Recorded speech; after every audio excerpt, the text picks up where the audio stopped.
ನಮಸ್ಕಾರ ಕರ್ನಾಟಕ. ಇವತ್ತು ಮಧ್ಯಾಹ್ನ ದರ್ಶನ್ ಅವರ ಕೇಸು ಜಾಮೀನಿನ ಅರ್ಜಿಯ ವಿಚಾರಣೆ ನಡೆಯಲಿದೆ. SP ಅವರು ಆಕ್ಷೇಪಣೆ ಅರ್ಜಿ ಹಾಕಿದ್ರು. ಅದರದ್ದು ಏನೇನು ಪಾಯಿಂಟ್ಸ್ ಇದೆ ಅನ್ನೋದಕ್ಕೆ ಅವರು ನೋಡೋದಕ್ಕೆ ಟೈಮ್ ಬೇಕಾಗಿದ್ದರಿಂದ 27ನೇ ತಾರೀಕಿಂದ ಸೋಮವಾರಕ್ಕೆ ಡೇಟ್ ತೊಗೊಂಡ್ರು. ಸೋಮವಾರದಿಂದ ಇವಾಗ ಶುಕ್ರವಾರಕ್ಕೂ ಡೇಟ್ ತೊಗೊಂಡಿದ್ರು.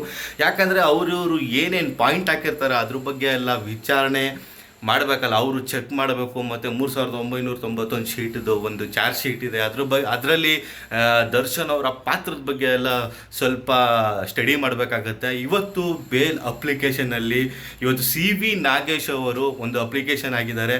ಈ ದರ್ಶನ್ ಅವರ ಪಾತ್ರನೇ ಇದರಲ್ಲಿ ಇಲ್ಲ ಅಂತ ಒಂದು ಅಪ್ಲಿಕೇಶನ್ ಏನು ಹಾಕಿದ್ದಾರೆ. ಇವತ್ತು ಅವರು ವಾದ ಮಂಡನೆ ಜೋರಾಗೇ ಇರುತ್ತೆ. ಇವತ್ತು ಅವ್ರು ಏನು ವಾದ ಮಂಡನೆ ಮಾಡ್ತಾರೆ, ಏನು ಪಾಯಿಂಟ್ ಹಾಕ್ತಾರೆ ಅದ್ರ ಮೇಲೆ ಡಿಪೆಂಡ್ ಆಗಿರುತ್ತೆ ಇವತ್ತು ದರ್ಶನ್ ಅವರ ಬೇಲಿನ ಅರ್ಜಿ.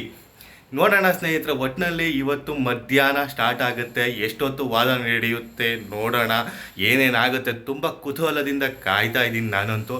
ದರ್ಶನ್ ಅವರ ಅಭಿಮಾನಿಗಳಂತೂ ಸಿಕ್ಕಾಪಟ್ಟೆ ವೆಯ್ಟ್ ಮಾಡ್ತಾ ಇದ್ದಾರೆ ಅಂತ ಅನ್ಕೊತೀನಿ. ಇವತ್ತು CV ನಾಗೇಶ್ವರ ಅವರು ವಾದ ಮಾಡಿದರೆ ಒಂದು ಬೆನಿಫಿಟ್ಟೇ ಗುರು. ನೋಡೋಣ ಯಾವ ಥರ ಇರುತ್ತೆ.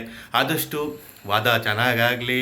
ಇವತ್ತು ಆಲ್ಮೋಸ್ಟ್ ಬೇಲ್ ಸಿಗೋ ಥರನಾದರೂ ವಾದ ನಡೀಲಿ ಅಂತಲೂ ಈ ಸಂದರ್ಭದಲ್ಲಿ ಹೇಳ್ತಾ, ಸ್ನೇಹಿತರೆ ಇವತ್ತು ನೀವು ಎಷ್ಟು ವೆಯ್ಟ್ ಮಾಡ್ತಾ ಇದ್ದೀರಾ ದರ್ಶನ್ ಅವರು ಹೊರಗಡೆ ಬರೋದನ್ನು ಎಷ್ಟು ಕಾಯ್ತಾ ಇದ್ದೀರಾ, ಕುತೂಹಲದಲ್ಲಿ ಇದ್ದೀರಾ ಅಭಿಮಾನಿಗಳು, ಅದನ್ನು ಕಾಮೆಂಟ್ ಬಾಕ್ಸಲ್ಲಿ ತಿಳಿಸಿ. ಇವತ್ತು ಏನಾಗುತ್ತೆ ಅನ್ನೋದನ್ನು ಕಾಮೆಂಟ್ ಬಾಕ್ಸಲ್ಲಿ ತಿಳಿಸಿ. ಆದಷ್ಟು ಈ ಒಂದು ವಿಡಿಯೋನ ಶೇರ್ ಮಾಡಿ. ನಮಸ್ಕಾರ.